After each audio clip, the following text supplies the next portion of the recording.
What's up, F3 Nation? It's your boy Scratch and Win, Executive Director here, bringing you an update about the Accelerate campaign running October 1st through the 31st. Accelerate provides an opportunity for the PAX to make a gift to F3 so we can continue to give it away. This year, we're making some new investments, like Region in a Box, a national attraction campaign, and Lead Weekends. All of these are designed to plant more shovel flags and unlock more men. For more information and to make your gift, visit f3nation.com or text the word F3 Accelerate to 53555. Thanks for your generosity, and we'll see you in the glory. Welcome to the High Impact Man podcast. High impact men from across the nation sharing their stories of inspiration, encouragement, and hope. Gosh, seek transformational relationships. Now, what you're hearing from the culture is not right. Pick up the six, you know what I mean? But you never know who your six sometimes is. Stop being less. To help others become the virtuous leaders they're called to be and that our nation desperately needs. Hey, welcome to another episode of the High Impact Man podcast. We have another guest that was recommended to us, but bad defib, forgot to save who recommended him. But anyway, we have Clickbait, F3's Clickbait. His real name is Sean Malone with us today.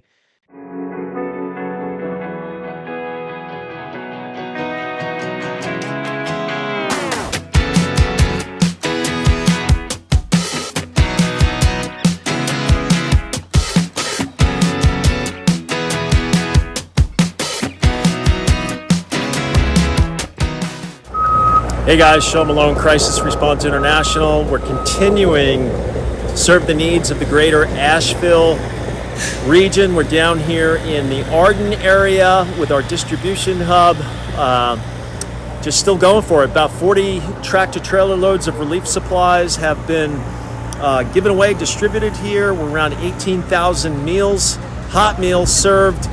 Loving on the community, and just want to say thank you to everybody who is supporting these efforts here. We really need it. Special thanks to BB Barnes and Mountain Play Lodge, and also our incredible partnership on the ground with AVL City Church. And yeah, guys, so the need continues here. We still need volunteers. We still need resources here on the ground, and we still very much need cash donations as well.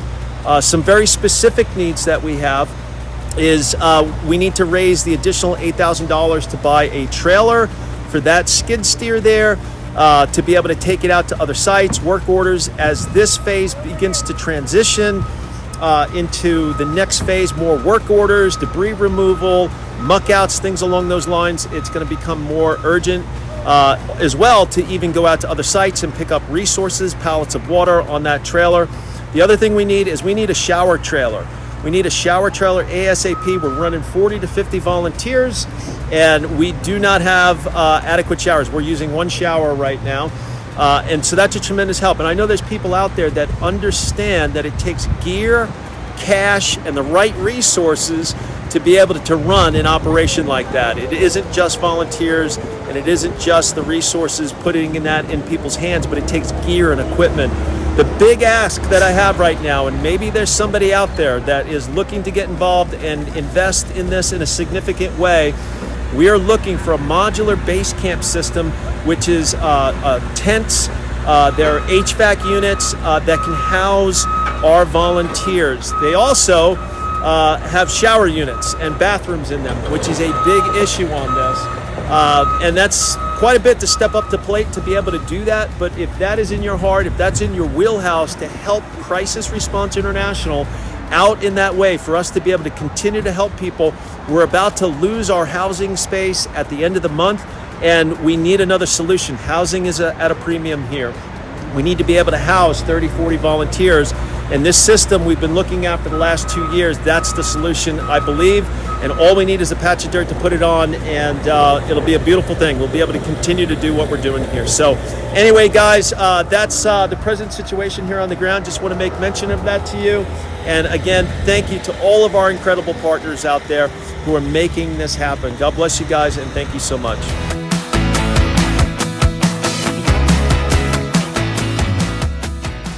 And I'm just going to read his bio as way of introduction. Sean Malone, his background in motion picture industry, was deeply impacted by the events of 9/11, where he saw firsthand the need for effective crisis response. His experience further solidified during his time aiding relief efforts in New Orleans after Hurricane Katrina. Driven by a call to serve and provide tangible help in times of crisis, Sean founded Crisis Response International, abbreviated CRI, in 2007, a 501c3 nonprofit organization. Under his visionary leadership, CRI has trained and deployed thousands of volunteers and full-time missionaries, equipping them with the skills to respond to crises and disasters around the world. His passion is to empower individuals to bring hope, relief, and the love of Christ into the darkest situations. He can be found at www.criout.com. That's criout.com. Clickbait, welcome to the podcast. Hey, great to be with you guys. Thanks for having me on. Yeah, it's great to have you, man. And I know you're busy. So Clickbait is in Asheville, North Carolina, as part of the Crisis Response International's efforts to help with relief after the second to last hurricane to hit the United States. Was that Helene, I think? Obviously did a lot of damage in Appalachian area, and he's in Asheville, North Carolina, coming to us from his car or truck. So we don't know how much time we're going to have with him. He might get called away, so we're going to get rolling here. My name is Nevin Gorky. I'm known as DFib, the guys in F3. Troy Klinger is here, known as Dial Up to F3 guys. Y'all know us, you love us, or maybe you don't. But anyway, we're your hosts for the High Impact Man podcast. Excuse me. So Clickbait, we're just gonna get rolling pretty quickly. We'll do away with a lot of the mumble chatter we usually start with. Dialing Up and I like to play a little game to try to guess how the F3 guy got his F3 name. Okay. And this sounds dangerous, Dial Up. Clickbait. Yeah, obviously, if he worked in the film industry, there's that natural tie there. I'm thinking maybe he was kind of like in marketing or advertising for one of those groups, and so he wanted Clickbait to draw them towards watching whatever his company was producing. Oh, okay. See, I really don't know what Clickbait is, I guess, because I think, when I hear Clickbait, for some reason I think of like bad things. Okay, so It can be. Yeah, I don't. I'm not even going to hazard a guess because I clearly don't quite understand Clickbait very well. So Clickbait, you just have to fill us in. Is Dial Up right? Well, Clickbait is those kind of very interesting, maybe half untrue ads at the bottom of web pages or emails or things along those lines. I don't think it's because of that, but I showed up at an F3 workout one morning, and they asked me who brought me out. And I said, nobody. I came by myself. And they said, well, how did you find us? And I said, well, I have the internet. I was a bit of a wise guy. And Dark Helmet, our national Nantan, said, Clickbait. And that's it. Clickbait. And so it stuck. So, so it wasn't even tied to your profession or what you've done in the past life. Wow, that's awesome. Not at all. But yet it fits, right? Yeah. So your home region is the Fort. Is that right? That's correct. Yeah. Down in Fortville, South Carolina, in the Charlotte area. Yeah. All right. You and the darkest. All right. Cool. And you're in Asheville, North Carolina now. Now, when did you get started with F3? Gosh, it was probably about 7-8 years ago now. Yeah. Okay, you've been doing it a while. Now. Were you active exercising beforehand, or was F3? I was an overweight man. Just out of shape. And F3 has been so transformative in my life. Lost about 95 pounds. Wow. Got off 11 medications that were related to my exposure at 9/11.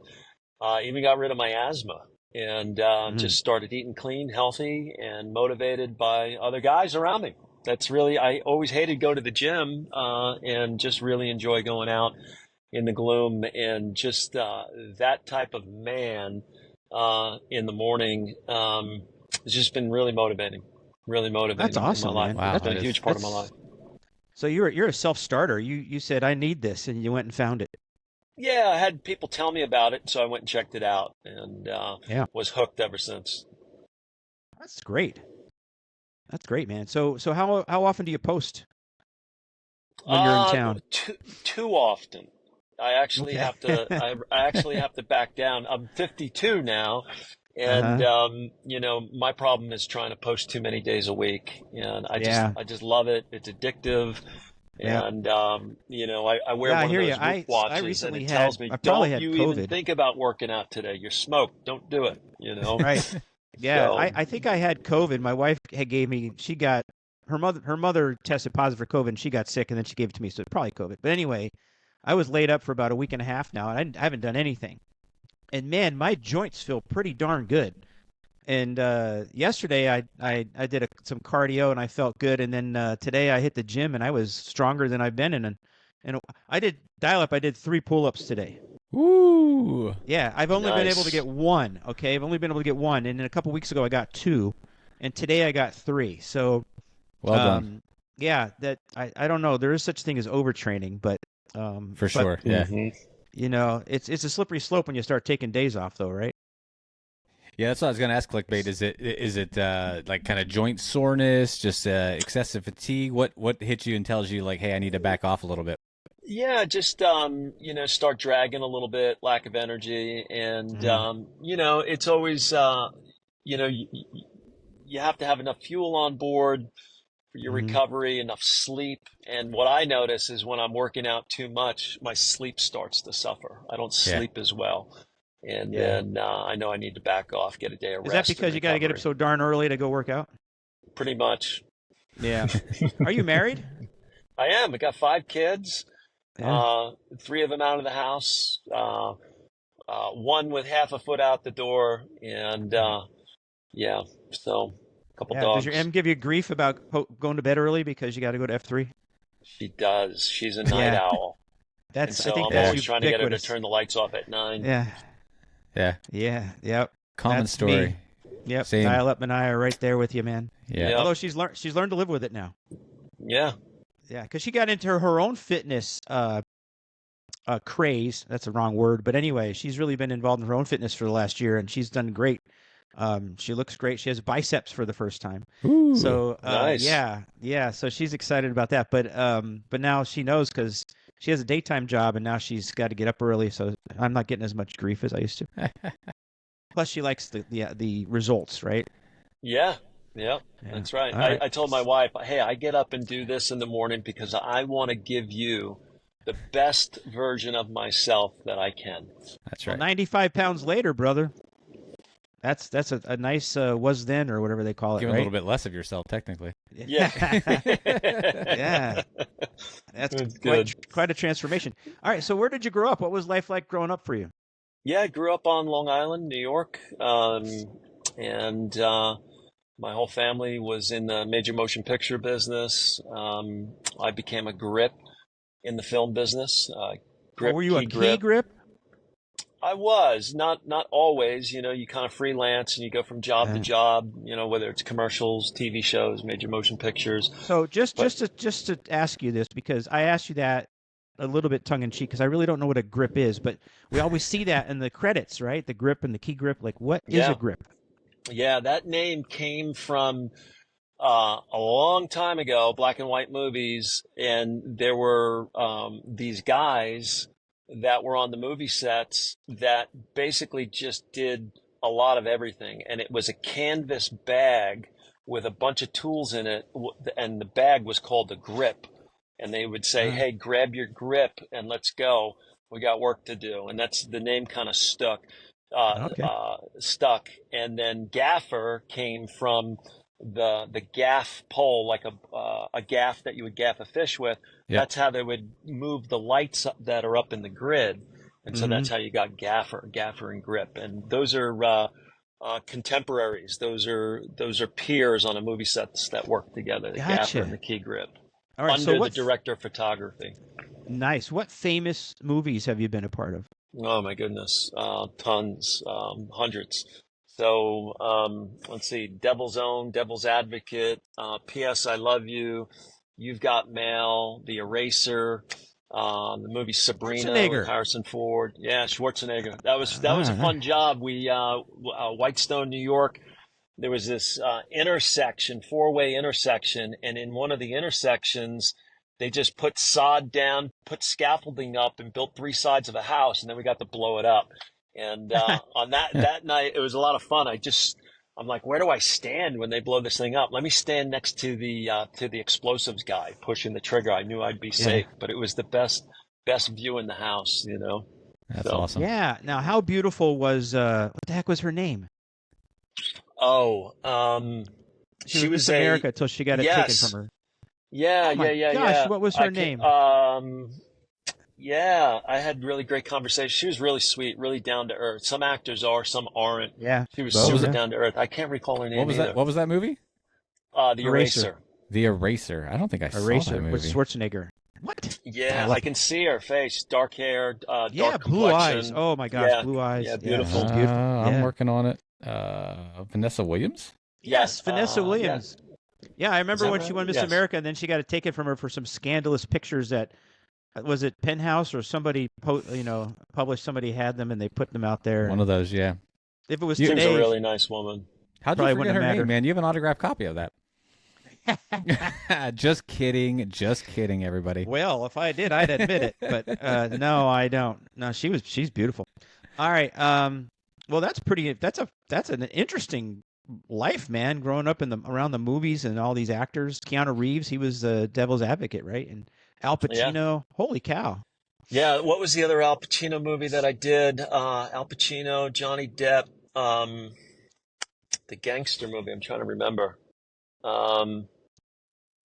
I can't remember that one either. Anyway, I did a lot of movies for a lot of years. They all just blend together for you, right? They do. Meet Joe Black. Yeah, Meet Joe Black with Johnny Depp. Yeah. Matt Damon. Anyway.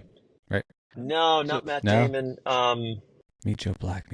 Think of his name. I can't recall. I don't watch a lot of movies, so I never watched the movies. It wasn't a thing for me, but I don't think it was Brad Pitt. Brad Pitt. Yes, it was. It was Brad Pitt. Yeah. Meet Joe Black. All right. Yeah. Yeah. Donnie Brasco. Donnie Brasco was the one I was thinking of. Al Pacino, Right. Johnny Depp. But anyway. Did you get invited to the after parties? Yes, I did quite often, Right. and that You're was not on P. Diddy's list, are you? No, not at all, not at all. Right. Okay. But yeah, that it certainly came with a lifestyle that I eventually had to walk away from, and I walked away from that business career, my retirement fund, all of that to start this organization, Crisis Response International, in 2007. So you started out in 2007. Now you mentioned you had exposure to some stuff that made you sick from 9/11. What happened during 9/11? Where were you? Yeah, so I actually had taken a trip around the United States. I could freelance work, make good money, and then go do whatever I want. And I did. And I came back to New York, and the events of 9/11 unfolded. And I remember watching on TV with my father, like many of us did, just watching and just shock and awe that night. And I saw firemen down there and, whoever just kind of digging with flashlights. And I turned to my father and I said, Dad, like, we have all these movie lights. Let's go light this. Let's light this thing up. And so that's exactly what we did. We lit it up like a movie set. So when you see footage of 9/11 at nighttime, those were all of our movie lights that we brought in. That's what we did, and lit up the rescue and response down there. But pretty traumatic experience. It was pretty terrible. I would just say that. And the impact, not having a military background or a first responder background. Saw things, experienced things down there that were just unbelievably terrible. And so a couple of years later, Paramount Pictures, it was 2005, sent me down to New Orleans to go open up a movie studio for them. And 5 days later, Hurricane Katrina hit. And there I was in this, next unprecedented event that our nation faced. And just jumped in and began to help people. And, that was the second experience that I had. And that one was, not as traumatic as 9/11, different in nature and scope. I mean, it was a massive event, and, all of the systems were overwhelmed. And we just began to cook for people, in the inner city of New Orleans. And I found that it was incredibly rewarding to become part of the answer. And, take whatever resources you had at the time. I remember I was walking around one little grocery store that was open in the inner city there, and I had 4 number canned beans of they call them blue runner beans. Sorry, for red beans and rice. I was going to make. Going to start cooking food because people's refrigerators were out or had spoiled because they had lost electricity for so long.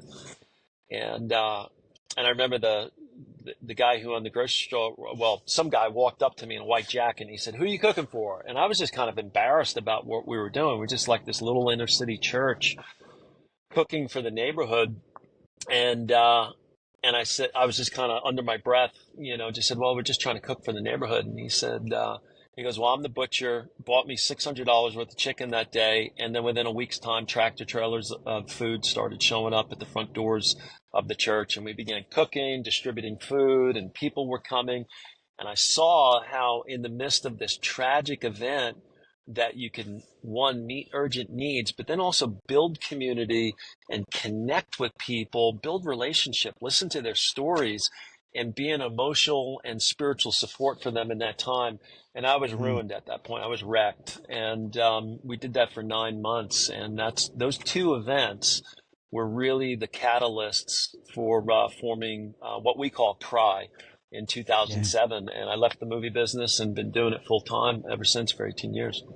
That's amazing, isn't it? I mean, I can't believe there's men like this out there. I could believe it, but I mean, it's just so encouraging and convicting and motivating to see guys just doing this. Like I see a need and they do something on this scale, right? That's amazing. Before we get into what you're doing right now, what other kind of relief efforts have you been involved with? Yeah, so if it was a big, gnarly, nasty disaster, more than likely we've been there in the last 18 years. So kind of going from most recent, pretty much every major tornado in the United States, every major hurricane, for the last almost 2 decades, we were there. Internationally, the earthquake in Turkey. 50,000 people died in that. We were there within the first week, day 6, day 7, we were on the ground. The war in Ukraine, we were there day 5 and did a lot of work with refugees, but then eventually working out on the front lines with soldiers. Were you there on the front lines? Yeah. Yeah. All right. It's one of my favorite places to be, actually, just, when it really counts. Yeah. Being there in the trenches with people who don't know if they're going to make it through the night and trying to encourage them, bring them hope, bring them resources. And incredibly rewarding being in that environment. So Ukraine, northern Iraq with the ISIS crisis, we were over there helping with Syrian refugees. And then Fallujah fell. We were there the day that Fallujah fell, and we heard this group ISIS, and over 1 million refugees came to the city that we're in. We ended up staying there for 2.5 years, ended up getting helicoptered in by the Iraqi government on top of Mount Sinjar, where the Yazidi people were trapped, 60,000 people surrounded by ISIS. And that's where the women, because of the shame-based culture there, if you're raped or married outside of the Yazidi culture, you're ostracized. And what we found out is that ISIS was coming in to these villages, executing, if you had armpit hair or older, you were shot in the back of the head, and then the women were raped or sold on the open market as sex slaves. Wow.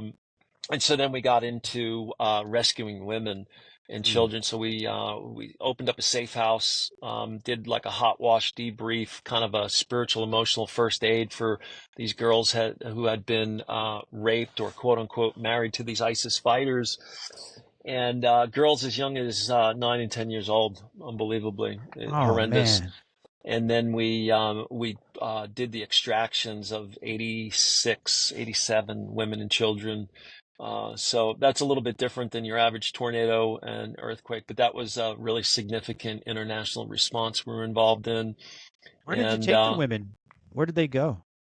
To our safe house. And and then they would spend 2 weeks in care with our social workers and trauma specialists, and then they got shipped off to Germany or Switzerland to another long care facility because they needed a lot of work. They needed a lot of help. Pretty Yeah. traumatizing.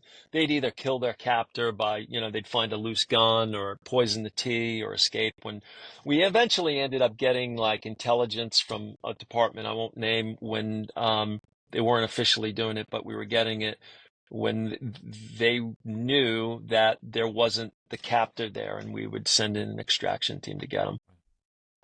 But yeah, a lot of different international events we've been on, a lot of typhoons over in Asia, the Philippines, volcanoes down in Guatemala. Yeah, so just, any big one, we were there, so So you've trying to seen help. the worst of humanity, and Well, you've also in the seen midst the of, best. exactly. You really do. You do see the best and the worst in the midst of humanity. And you like what I'm seeing in Asheville right now, the outpouring of support and the community here coming together. It's incredible. And it's a window that eventually closes. And it's a beautiful thing to see and to experience. And then you also see opportunists, and you see the worst come out in people Yeah. who Yeah. are out for themselves. And then, just to be really vulnerable and honest, anyone who comes to work in an environment like this to help when you're under pressure, you're under stress, or, there's death and trauma around you, and you've been working 17, 18 hours a day and sleeping on a floor, you'll see, the best will come out of you, but you'll also see the worst come out of yourself as well. And I always say this, I've trained over 15,000 people personally to do this line of work, to do this type of thing. And I always warn people, like, you'll see things come out under pressure, under fire, that won't come out or be exposed any other way. And it's a really Right. great opportunity to go to work on some of those things. Like, take a note, like, why did I respond that way? And Right. and so there's opportunity for a lot of growth. And every time I deploy, there's a situation that comes up that I totally blunder or blow, and I'm like, oh wow, I didn't know that was still in there. Yeah. Yeah. And yeah, so it's really unique dynamics in the midst of crisis. It's a really unique field to be in.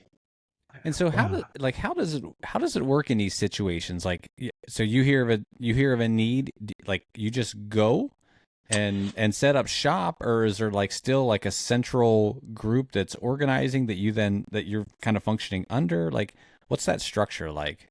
Yeah, I think I'm going to turn my light on here because I think I'm losing the light. I'm going to Okay. turn on my dome light. Does that help or no? It's Yeah. not bad. Yeah, it's all right. All right. It's kind of behind me there. Maybe I can get that. I'm a lighting guy. See, I want to get the He's light. doing key grip stuff right now. Here we go. Get me a cutter. No, I'm just kidding. Tell me if that's good or not. I can turn it off. And I could see you. I guess a little better light. Yeah. sorry, It makes you look younger. I'm limited on space here. I go in, there's like 50 volunteers in the hall here, and it's freezing cold outside. So, hold on. What was the question? How does the command structure work? Yeah. And how do we deploy? Yeah. So typically, what we try and do is we try and follow a relationship. And in this particular situation, it's never the same. There was a guy that our teams had run into several times over in Ukraine, responding to the needs of that war, and he ran into us and he really liked our people, so he ended up getting training with us. And so what we call our people who have been trained with us cry trained responders. And so he got training. And so when this hurricane came on shore in Florida, we rolled gear. We rolled the mobile kitchen and the generator and some resources down there. We were there the day after it, hit down near Perry, Florida. And what we found down there, we cooked food for a couple hundred people, but they had gotten hit with 3 hurricanes in a row in 13 months. And they came back online pretty quickly, and we were being inundated with requests from, people that we know, partners, different organizations, and also our trained people. Hey, are we going to Asheville? I was a little frustrated because I'm like, I'm in Florida. I can't be in Asheville, and I wasn't, I can't watch the news that closely. Power's out and all of that. But we saw the need just wasn't there, so we turned around 2 days later and came up to Asheville. But it's because that guy reached out to us and he said, "Hey, my church is right here in Asheville. If Cry wants to come set up shop here. You guys can stay in the church, and we have a shower. You guys can throw air mattresses on the floor." And this person was by the name of Farron is his name, very connected in the community.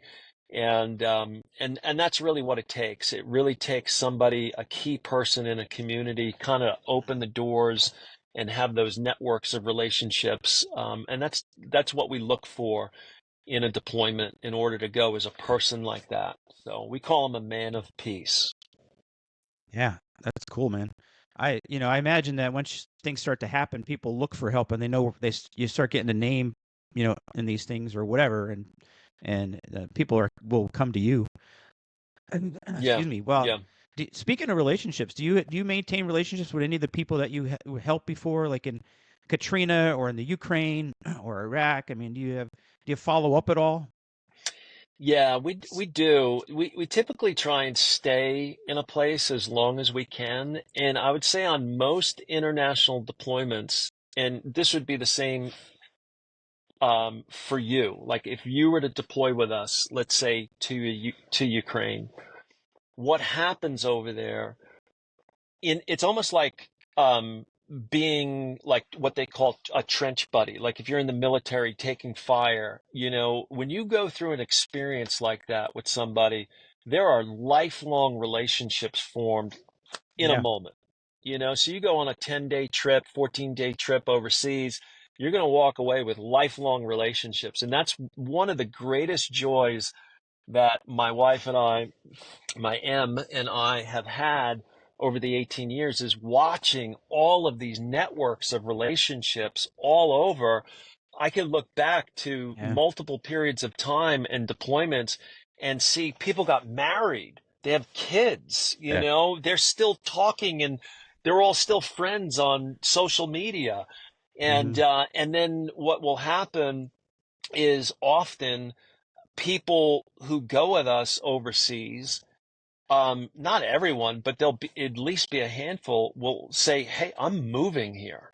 I'm going to stay here, and I'm going to continue to work." Like we still have friends and people over in northern Iraq. They've been there, since the whole ISIS thing broke out in 2015. They were the ones who were leading it. And so we see that often. Now I tell people, don't make any major decisions while you're on deployment, and certainly after you come back home, because there's this really crazy crash. Yeah. But yeah, we do as much as we can. And, I would say it this way, if you look at any one of these deployments, if you took the cumulative amount of airfare and gas, for people to get here, and the resource, I think we've given away over 25 tractor trailer loads of resources here on the ground in Asheville, and feeding 1,000 meals a day. If you were to take that and put all of that energy and put a dollar amount to it, why we want that to continue. Like we want those relationships to continue. And we do that as much as we can, and I think at the end of the day, like that's what it's all about, is relationship and connectivity and the story that we share, and the experience that we went through. It's a common bond. Yeah, I think F3 tries to do that. F3 does that? Not as intense though, right? And we work out hard together in the gloom and stuff like that. That's how the bonds of fellowship are created. Exactly. It's much more intense than what you're talking about, and obviously guys that go to war, that kind of stuff. But yeah, that's what really pulls people together. That's amazing, man. All right, so I got a couple questions for you still on this stuff. When a few years ago, a friend of ours who we've had on the podcast, Dane Agley, he has a whole bunch of degrees. One of them is a doctorate in basically Homeland Security. I forget what it's called, but he wrote a book. And basically in the book, he talked about being resilient, that when we face whatever kind of crisis comes along, whether it's a terrorist attack or a natural disaster or whatever, we're not going to avoid them. They're going to happen. We can't prevent everything. The key is to being resilient. How much resilience have you seen in America and all the different crises that you've been to in America? How much resilience have you seen? both from a like a humanity, human perspective, but also from an infrastructure perspective. I can't say that. Infrastructure. Perspective. Yes, thank you. Yeah. So the way we look at that is there's different phases of a crisis. And so, I would say we're still somewhat well, let me break them down. And I'm sorry that my speech is not super smooth. I've been going smoother than mine, brother. It's all good, brother. 18 days straight here, Yeah. pretty smoked. But the first phase is the rescue phase. That's the immediate, like, life-saving, hey, we got to rescue people. It's a matter of life and death. Then it's the honeymoon phase. And the honeymoon phase is, hey, we're all working together.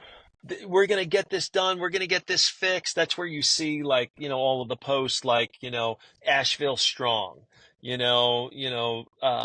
remember, going back to 9/11, there were multiple slogans that everybody had slapped on a bumper sticker on the back of, their car. And that's all what we call the honeymoon phase. Then the third phase is the disillusionment phase. There's a disillusionment that comes when people realize, okay, the relief groups are leaving, the insurance isn't going to pay for this, and life will never go back to the way it was before this event. And what we see is people have this new phraseology that they use. Well, pre-COVID, post-COVID, pre-9/11, after 9/11, pre-flood, after flood. And then people eventually move into, what we call a new normal or normalization, where now they've, kind of adjusted to this new normal. And if people can make it there, that's a good place. Not everybody makes it, I would say overall, you look at the scale and scope of disasters and crisis. You look at, the financial situation in America. I mean, you name it, our nation is in a bit of a crisis, and it seems like we're at a pretty tender moment. I guess, to say it that way. But in terms of, resiliency and resolve, I think that depends on the actual individual. And, the people who come through our food lines. I try and pop my head in windows, of the cars that come through, and some are really resilient, and some are super grateful, and some, they have a journey to go on to recover. And it doesn't really, you can't, well, there I go. I disappeared. Did I go completely black? There we Not go. completely. Yeah. All right. You can't compare. This is what we see all the time. So people who come through the line, I call it the line, the distribution line at our distribution center, people will say, well, I'll only take one case of water because someone else needs it more, or they had it worse than I did. And, we try and tell the person, like, hey, look, you're in a food line. Like, you don't have water, you don't have power, you still have a house, but you can't compare those things. Yes, your neighbor's house may have gotten washed away. You happen to have a tree on your roof, but it's still a crisis for you. And so it's hard to make a blanket statement like, hey, yeah, America's, resilient, or, Asheville is 100% resilient and we're coming back 100%. I think it's really individualized, it's, I think it's how people process what they're experiencing. Some people takes a longer for them to process and for them to normalize what reality really is. So. Okay. Well, that's sort of what I expected, I guess. Human nature doesn't change wherever you are. How much has the government helped in Asheville? Like, how much of the response has been from the government? How much has it been from, private organizations like yourself, or just the community? I don't have a good handle on what the federal government is, what they're doing, what FEMA's doing. I haven't kept track with that. I know that the churches have really stepped up.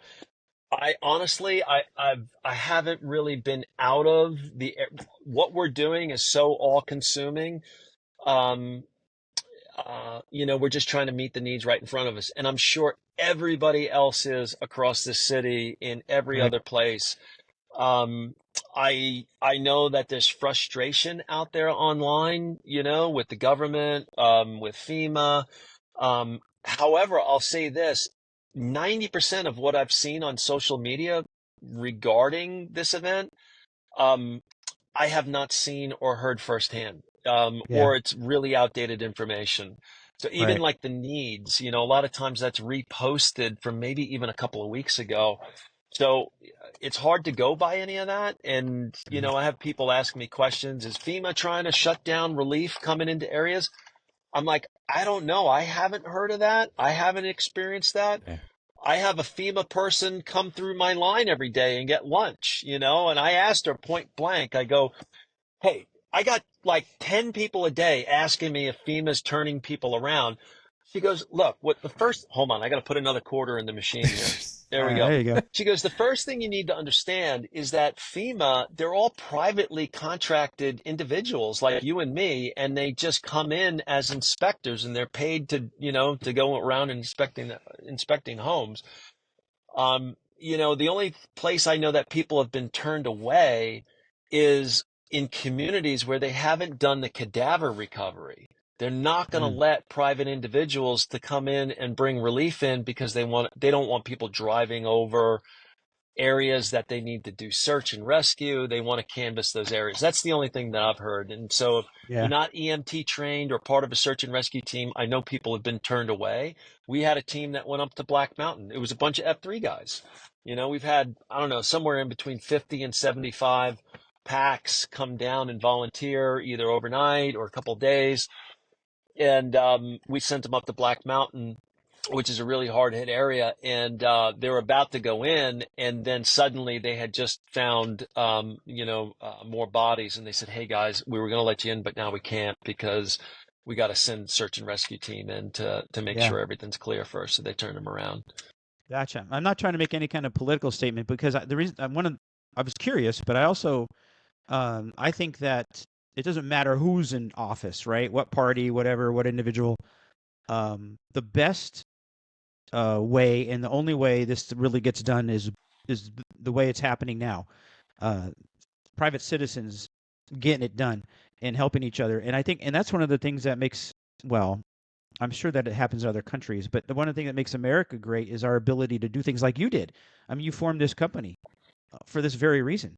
And, Alexis de Tocqueville wrote a book called Democracy in America. And one of the things he said makes America great is our ability to form volunteer organizations.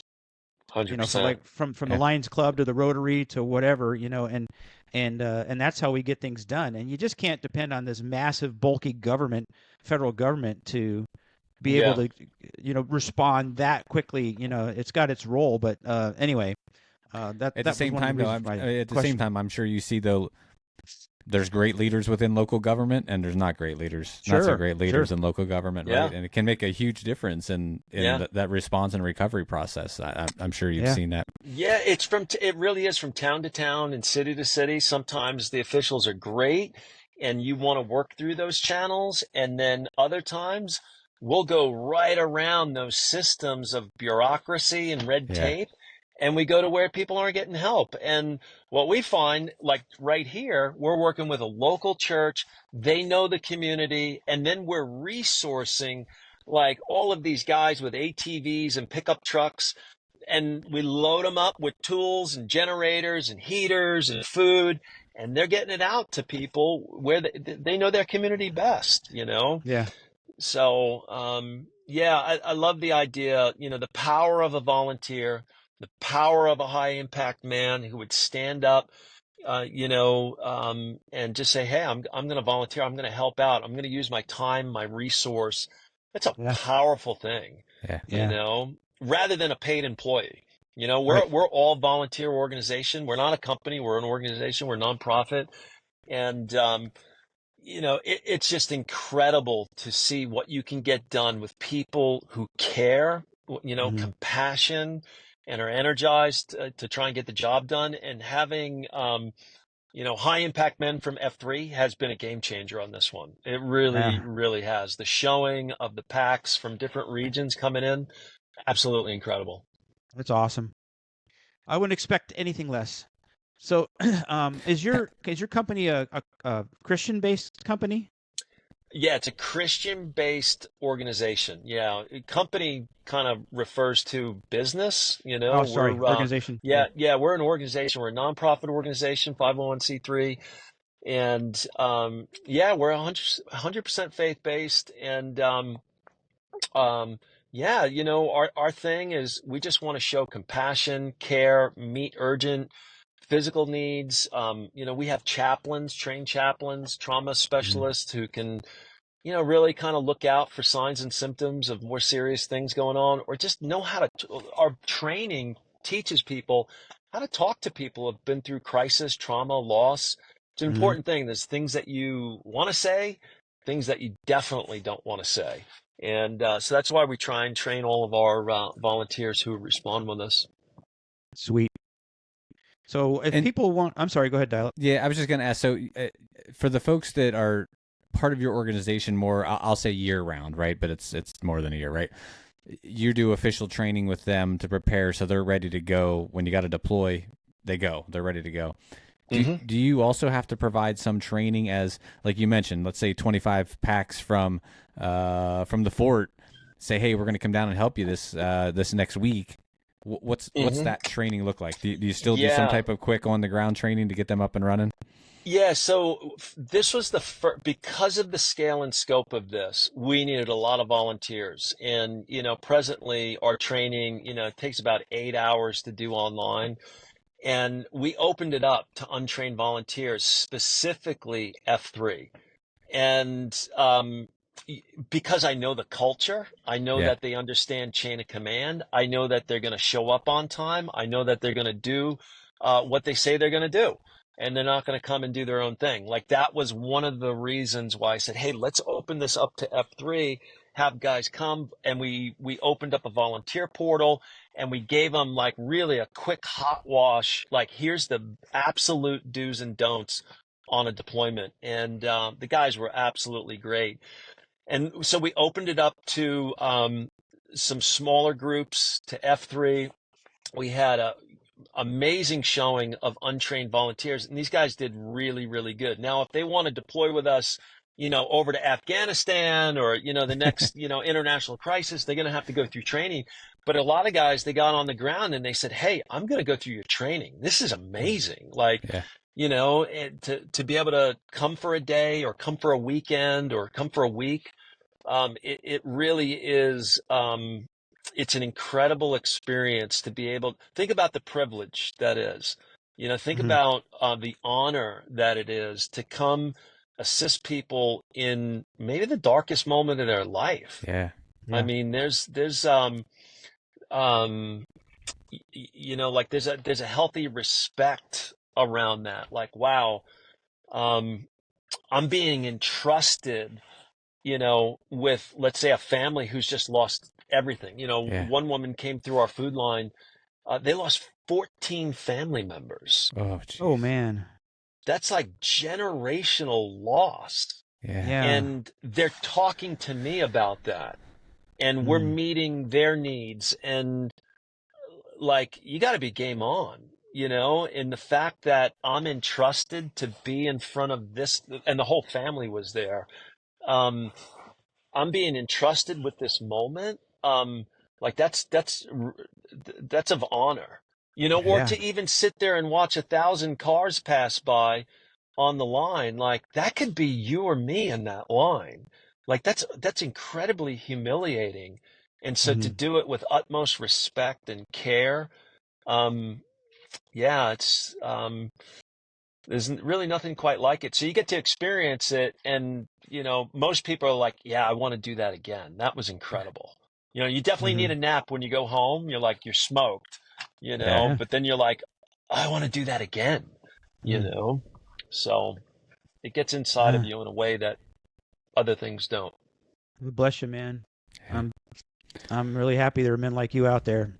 And maybe when I retire, I'll be able to volunteer for some of these kinds of things. Well, I hear that a lot, and my thing back to guys is like, you don't have to quit your job to do this. Like you can come for a weekend, you can go for a week. We tell people, hey, talk to your employer ahead of time, and say, hey, like this big, like let's just take Asheville for example. Asheville pops off. There's this huge need. And companies love to be able to help out. They may not want to give to an organization like mine because they don't know who I am or they don't know who Cry is, but they know who you are. And they might pay your week's pay to be able to go do it. And that happens all the time. I stepped right into that one, didn't I? I saw it coming. You did. Yeah, because it was perfect, though, because I was going to ask you, like, what's kind of the minimum time commitment, though, that you would want? I know you could say it will take anything, right? But like, I'm sure there's that kind of fine line as far as getting in, getting settled, and then being able to contribute to the effort versus coming in too short of time. And it's like, I wasted more time getting you up and running to help us than we got back as far as value. Like guys come up for a day, guys come up for a couple of days. It really depends, like if the deployment is stood up and going, you're not going to set us back by showing up for a day. Like, absolutely, come. We'll throw you in the kitchen. We'll throw you on a chainsaw crew. We'll throw you on a muck out team, or whatever it is, whatever the event is.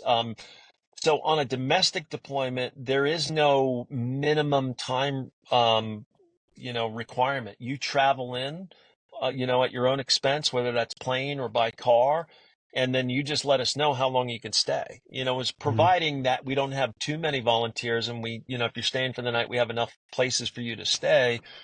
Then, it's no big deal. International is a little bit different. We organize all the transportation. Everybody's on the same flight. We have ground transportation.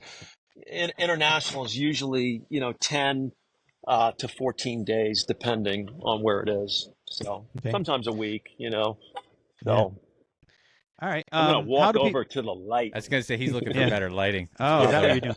Oh, that looks good right there. If people want to help, like, what do they do? How do they get involved with you? Yeah, so, they can go to our website if people want to volunteer for a day, which we need volunteers right now. It's starting to drift from the news, and so people are starting to, like, kind of forget about it a little bit. And, so they can go to the website. There's a volunteer tab that they can hit, sign up to volunteer. You let us know the dates that you want to come, and then you can come. Currently, we're receiving 1 to 2 tractor trailer loads of supplies a day. If you're part of a company and you can send a trailer load, like right now, the big need is heaters, generators, new winter jackets, new winter hats, things along those lines. We have a whole needs list on the website. I won't bore you with that. You can do that. Fill up a trailer, fill up a truckload with it. You can come drop those off. And those are great ways to help. So volunteering, resources, and then we could always use cash. The more cash we have at the beginning of a deployment, the longer we can stay, and that's what we try and do. We try and take all the equity as far as we possibly can to be able to stand the community up. As long as we have volunteers and, the resources to do it, we'll stay. All right. And the website is criout.com, right? Yeah, that's correct. Yep. Cryout.com. All right. I know you got to get rolling here, so I just got 2 questions to ask you. And let's dial up. You got anything else? No, go ahead, bro. All right. So thank you. First of all, thank you so much for your time. This is amazing. And for what you're doing. So first question is, if you were to pick somebody that you would say inspires you as your hero, could be from the distant past or currently or whatever, who would you pick? Ask me the second question, and I'll be thinking about that one. All right. The second question is, this is your chance to speak to the men of America. What's your message for the men of America? Men of America, okay, I would say this. Find your true identity. Find out who you really are created to be and what you're to do. And when you do that, you will find true joy, true happiness, and you will find power and the resources to back that thing up. And we're all created for a unique purpose. And find your mission. And when you do that, it's just like everything lines up. And that's a really powerful thing. And so to kind of turn the tables on that question, the first question, who inspires us? I would say men who know their true identity and actually walk in it. And I think that's super powerful. And that's why I love that the name of your podcast, High Impact Man. We actually do, I don't know if you guys know this, but for the last couple of years, we've been running hymn camp up in Blue Ridge, Virginia at our camp. So Cry has an 85-acre camp, which is our headquarters. We keep all of our gears, but it's up in the Blue Ridge Mountains. Yeah. And we do a couple of day event, and it's for high impact men. We do all sorts of crazy obstacle courses, but that's one of the things we talk about is what's your true identity, and have you found it yet? Who are you really? Because life and circumstances, things people called us, we walk around with this patchwork of identity. But when we can get past all of those things and really connect to who we really are, man, that's powerful. That's where true life really flows from. Nice. You are well said. You're God's workmanship, created in Christ Jesus to do good works, prepared in advance for you to do. There you go. Workmanship really means masterpiece. You're God's masterpiece, each and every one of you. All right, find your ultimate life purpose, baby. I'll tell you, a lot of guys struggle with that. They stress out by it because they don't know what their ultimate life purpose is. So, it's some men true. it's easy, it's some so men tragic. it's hard. Yeah. Well, true story. So if somebody wants to get to your camp, they go on your website. You'll find it there. Yeah. We have information. We host retreats up there, and people can rent it out. But we do all sorts of training events up there, all sorts of like dangerous destinations, hostile environments training. We have Navy SEALs come up. We'll waterboard you. Hood you, zip tie you in the middle of the night. Hey, don't knock it till you try it. Lots of fun. Then us put you on a plane and send you to some dangerous country.